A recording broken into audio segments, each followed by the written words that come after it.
Bonjour Gérald Darmanin. Bonjour. Merci de répondre à mes questions ce matin. Vous êtes le ministre de l'Intérieur. C'est la toute fin du quinquennat.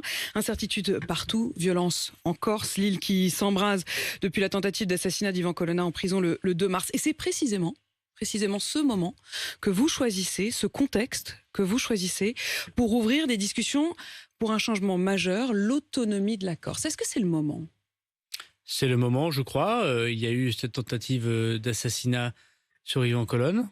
Il y a depuis plus de 10 jours des événements graves qui se passent en Corse. Et je veux d'ailleurs soutenir les policiers et les gendarmes. Une soixantaine ont été blessés. Des bâtiments publics ont été attaqués. Et je veux d'abord aller en Corse cet après-midi et demain pour les soutenir, aller les visiter, les policiers et les gendarmes. Mais aussi une discussion qui est souhaitée par le président de la collectivité, Gilles Siméone, depuis une semaine. Je suis en charge de ce dossier, vous le savez, au remplacement de Jacqueline Gouraud qui est partie au Conseil constitutionnel. Le président Siméone, je lui parle tous les jours et il souhaite que nous ouvrions des discussions politiques, un dialogue institutionnel. Et le président de la République m'a demandé d'y répondre. On va revenir sur ce que vous entendez par autonomie, ce que eux aussi entendent par autonomie. Mais quand même, ce contexte, vous dites, ça fait 10 jours que la Corse s'embrase. En effet, mais est-ce qu'au fond, ils n'ont pas eu raison de mettre une telle violence puisqu'ils obtiennent ce qu'ils voulaient ? Non, il y a deux choses différentes. Il y a le processus démocratique qui a conduit Gilles Siméone et sa majorité à être élu par 2 fois au suffrage universel en Corse, représentant la Corse comme collectivité. Et ça ne date pas d'hier. Ça ne date pas d'hier. Il y a un travail qui a été au long cours fait par la ministre Jacqueline Gouraud. Peut-être que nous n'avons pas été jusqu'au bout de ce travail. C'est ce qu'a dit Gilles Siméone. On veut bien l'entendre. Et puis, par ailleurs, il y a les violences inacceptables que nous connaissons sur l'île. Et enfin, il y a la tentative d'assassinat pour Ivan Colonna qui est insupportable et dont la famille et aussi, il faut bien avouer, les élus en Corse demandent la vérité la plus absolue, ce qui sera fait puisqu'il y a 3 enquêtes, une parlementaire, une judiciaire et une administrative. Mais je veux aussi dire que nous travaillons depuis longtemps sur l'avenir institutionnel de la Corse. Le président de la République, en 2017, avait même dit qu'il mettrait dans la Constitution le mot Corse afin de créer cette spécificité particulière de l'île de Beauté. Ça n'a pas pu être possible parce qu'il n'y a pas eu de réforme constitutionnelle, notamment du fait du blocage du Sénat sur d'autres questions. On s'en souvient, c'était au moment de l'affaire Benalla. Mais alors précisément, rentrons quand même dans le concret. Vous dites autonomie, mais autonomie, ça veut dire quoi ? Il faut que nous en discutions. Alors d'abord, j'ai dit jusqu'à l'autonomie, c'est-à-dire qu'à mon avis, il y a aussi d'autres étapes possibles.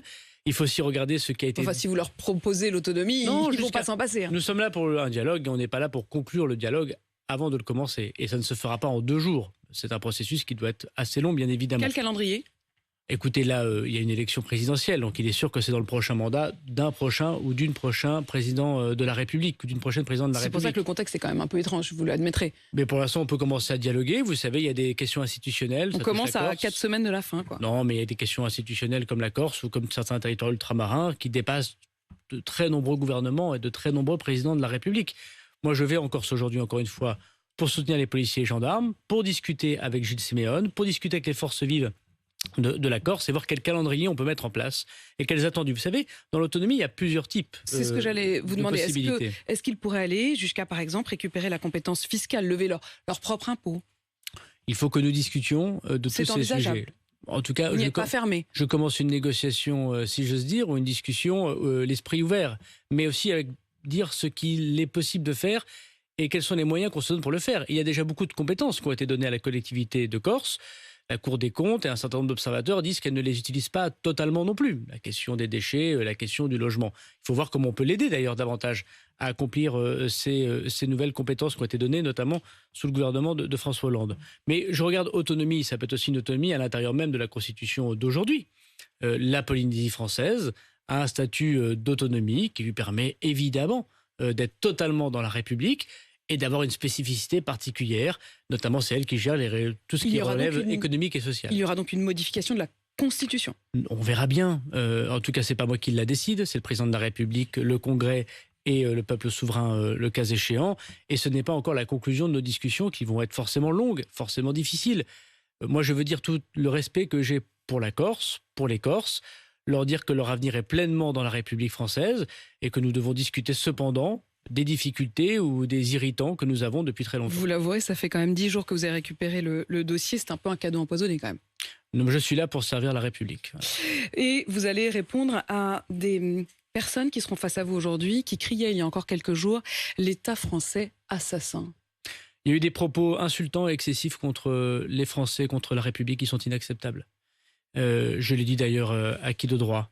Je veux redire ici qu'il s'agit d'un pays, la France, qui aide tous ses territoires de façon équanime. Il y a 11 dispositifs fiscaux qui aident aujourd'hui la Corse. Je crois qu'à chaque fois que la Corse a eu des difficultés, évidemment le cas du Covid, mais je regarde notamment les difficultés qu'elle peut avoir avec la Commission européenne, avec les délégations de services publics. Nous sommes là au rendez-vous. J'ai été pendant 3 ans ministre du budget. Je crois que le président Simeone... Mais quand ils disent assez sain, il y a bien sûr une idée derrière. Ça n'est pas les aides ou les non-aides qu'il y a eu. C'est la question de ce qu'il est arrivé à Ivan Colonna. C'est 8 minutes pendant lesquelles Ivan Colonna a été tabassé quasiment à mort, puisqu'au moment où on se parle, il est encore entre la vie et la mort. 8 minutes, ça s'est passé dans l'enceinte d'une prison à Arles. Ça s'est passé sous l'œil des caméras et aucun surveillant n'est intervenu. Alors, il est sûr que ce qui s'est passé dans la prison d'Arles pose de graves questions. Il y a 3 enquêtes, je dois le redire. Une enquête confiée au parquet antiterroriste. Il s'agit donc manifestement d'un acte terroriste, comme Samuel Paty. Manifestement, il y a eu un blasphème. Alors évidemment, tout n'est pas comparable. Il y a eu un blasphème, je mets des guillemets. Est-ce qu'elle est vraiment opportune, cette comparaison que vous faites également dans le journal Corse Matin ? C'est un acte terroriste. Voilà un terroriste islamiste, radicalisé, qui, c'est ce qu'il prétend, c'est ce qui est écrit dans les journaux, sous prétexte que M. Colonne aurait eu des propos relevant du blasphème contre le prophète, celui-ci se serait vengé. La main de Dieu aurait vengé et aurait voulu tuer, massacrer Yvan Colonna. Cet homme-là était déjà arrêté. Il était en prison. Yvan Colonna, c'est un acte terroriste commis en prison, commis sur le sol français, bien évidemment. Et à ce titre-là, il faut le... C'est-à-dire que même quand ils sont arrêtés, on n'arrive pas à les empêcher de nuire ? Il faut le qualifier comme tel d'abord. Le parquet antiterroriste s'est saisi, je voudrais le rappeler. Et c'est avant tout un acte islamiste. Donc le comparer avec un acte d'État français... Gilles Simeoni, avec qui vous parlez, il disait sur mon antenne il y a encore quelques jours, officine parallèle. Il sous-entendait qu'il y avait une officine parallèle éventuelle. J'ai dit au président Simeone, pour qui j'ai le plus grand respect, que cela était pas vrai et que c'était profondément, je crois, excessif. Et par ailleurs, pour ne pas dire autre chose. Mais je veux dire que nous allons faire la vérité la plus totale, puisque une enquête judiciaire indépendante, parquet antiterroriste saisi, une enquête administrative dont le Premier ministre va rendre les conclusions très bientôt. Et aujourd'hui même, le Parlement fait des auditions. Je crois que le directeur de l'administration pénitentiaire et le directeur de la prison d'Arles répondent devant les parlementaires, notamment devant les parlementaires élus en Corse. Donc toute la vérité doit être faite sur cette histoire. Et bien évidemment, il y a une part de la responsabilité de l'État lorsque un prisonnier connaît une tentative d'homicide. Bien sûr, je veux aussi dire que nous ne devons pas confondre les choses. Et que depuis longtemps, nous discutons de la question des détenus corses. Voilà, ça fait 24 ans. Mais là encore, disons un mot de cela. Ivan Colonna, ça fait des années, en effet, que sa famille demande un rapprochement sur l'île, la levée de son statut particulier. Et ce statut particulier est levé au moment où il est entre la vie et la mort. Donc il va revenir en Corse, mais il ne pourra plus de toute façon échanger avec sa famille. Il y a 2 choses très différentes. Ça a été vécu comme une forme de provocation. Oui, je le sais, mais il y a 2 choses différentes. Il y a la levée de DPS, de détenus particulièrement surveillés, de Ivan Colonna, qui a été faite par le Premier ministre, non pas par provocation, mais parce que cette DPS empêchait des personnes de venir le visiter dans des conditions, si j'ose dire, normales. Et c'est une mesure d'humanité qu'a pris le Premier ministre pour qu'il n'y ait pas de garde, qu'il n'y ait pas de contraintes qui empêchent des personnes de venir visiter Ivan Colonna. Donc d'abord, c'est une mesure de forte humanité, bien évidemment, en lien avec la famille Colonna, dont je veux évidemment dire que ce qui se passe pour elle est affreuse. Voilà.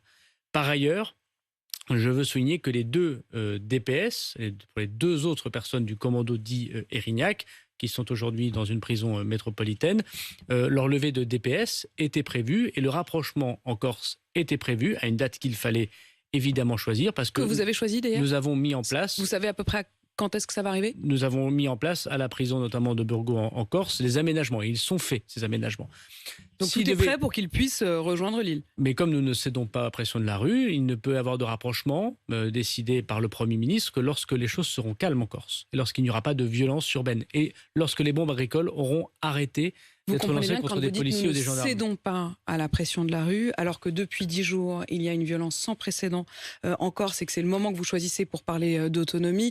On peut avoir un doute. Mais quand vous avez des centaines de lycéens de 15, 16 ou 17 ans qui vont plus ou moins encouragés par certains excessifs. C'est qui ces excessifs, des élus ? Qui vont non, je ne le crois pas. qui vont attaquer les policiers et les gendarmes et qu'on retrouve des haches ou des bombes agricoles dans les domiciles, par exemple, des gendarmes, le premier devoir du ministre de l'Intérieur, c'est d'éviter qu'il y ait un mort. Chez les jeunes de 15, 16, 17 ans, chez les pères et mères de famille que sont les policiers et les gendarmes. Je crois qu'il ne faut pas... la politique, c'est aussi donner au prix de la vie beaucoup de poids. Cependant, des moyens importants de police et de gendarmerie sont sur l'île aujourd'hui. Je m'y rends personnellement. Je n'ai envie de discuter avec les Corses, rappeler aussi que l'ordre républicain...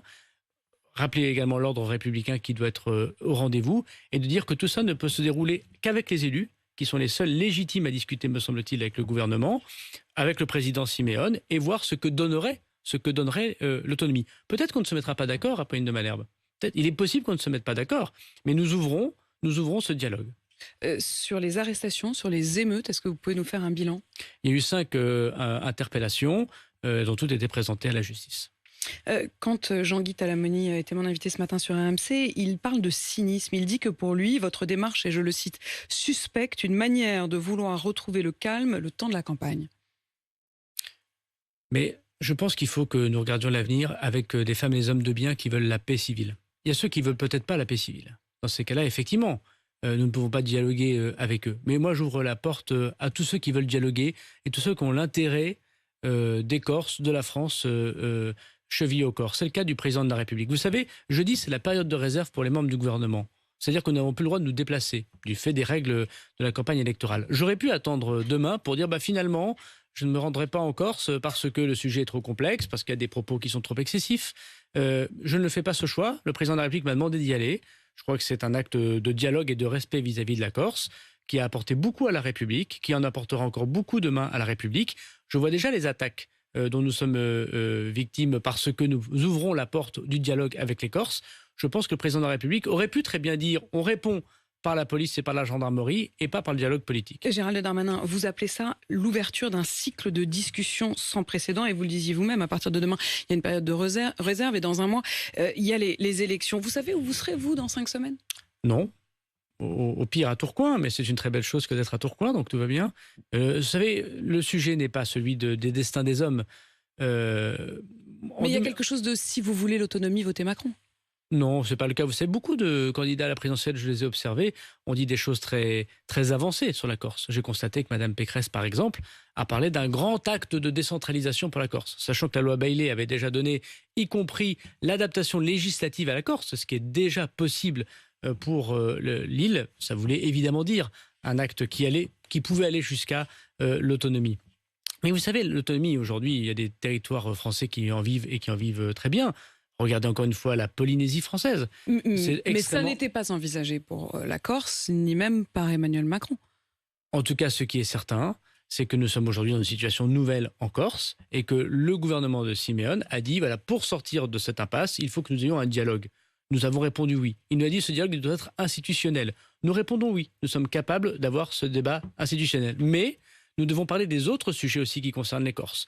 Le logement, c'est très important. C'est une île où il y a 40% de résidences secondaires, où les jeunes Corses ne peuvent pas ou difficilement se loger. La spéculation foncière, l'écologie, le développement durable et les déchets, les transports, la formation. C'est un lieu, la Corse, où les jeunes sont plus au chômage que partout sur le territoire national. Il faut aussi dire aux élus corses que nous devons travailler pour le service public des Corses. Marine Le Pen tweet ce matin, passer de l'assassinat d'un préfet à la promesse d'autonomie, peut-il exister un message plus catastrophique ? Je refuse que le clientélisme cynique d'Emmanuel Macron brise l'intégrité du territoire français. La Corse doit rester française. Elle fait une rechute d'extrémisme. C'est dommage parce qu'elle commençait à se modérer un peu. Madame Le Pen, je mets évidemment des guillemets.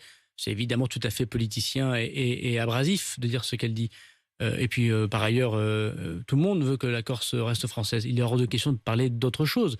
Je rappellerai à Madame Le Pen qu'être insultante vis-à-vis, par exemple, de la Polynésie ou de la Nouvelle-Calédonie, comme elle le fait, puisque ce sont des territoires autonomes, ils sont profondément français, dont les enfants vont servir l'armée française. Les enfants sont policiers et gendarmes et qui vibrent évidemment au drapeau français. C'est excessif. On voit bien que Mme Le Pen n'est pas prête à exercer le pouvoir. Vous avez parlé avec la famille du préfet Erignac ? Bien sûr, nous les avons reçus. C'est une grande famille française. Je n'oublie pas évidemment que M. Colonna et que ses associés ont été les auteurs de l'assassinat d'un préfet. Ils ont été jugés par la République, par la justice de la République, par 3 fois d'ailleurs. La justice d'ailleurs n'était pas aux ordres, puisqu'à l'époque, je rappelle que 2 des personnes qui avaient été considérées comme les cerveaux de cet assassinat avaient été acquittées en appel. Je veux vraiment dire une nouvelle fois que je veux dire à quel point la famille Erignac me paraît d'une grande dignité. Elle est dans l'émotion aujourd'hui. Qu'est-ce qu'elle C'est vous dit ? normal, elle est forcément dans l'émotion et je veux redire tout notre respect, tout notre soutien à la pensée du préfet Erignac. Gérald Darmanin, je voudrais qu'on puisse dire un mot aussi des conséquences en France de l'Ukraine et notamment de la question des réfugiés que vous avez en charge. Combien de réfugiés ukrainiens accueillis à ce jour en France ? Nous avons 17 000 réfugiés ukrainiens qui sont arrivés sur le sol national à notre connaissance. Parce que vous savez que comme ils sont dans l'espace Schengen, ils peuvent venir en France sans visa. Donc il y a sans doute plus que 17 000 personnes, mais nous en avons déjà vu passer 17 000. Et vous avez une idée du nombre de réfugiés que peut ou que veut accueillir la France ? Le président de la République nous a donné un objectif dans les jours qui viennent, jusqu'à 100 000 places de possibles en France. Ce que nous faisons avec Marlène Schiappa, dans les heures et jours qui viennent, ces 100 000 places seront possibles. Il y a un statut de protection temporaire. Est-ce que derrière le mot temporaire, vous avez un peu plus de précision ? Est-ce que ce sera la durée de la guerre ? Est-ce que si elle dure plus qu'un an, il faudra plus qu'un an ? Quel est le statut ? Alors c'est une directive européenne que nous appliquons à toute l'Europe, qui pour la première fois est appliquée. C'est jusqu'à 3 ans pour tous les pays européens.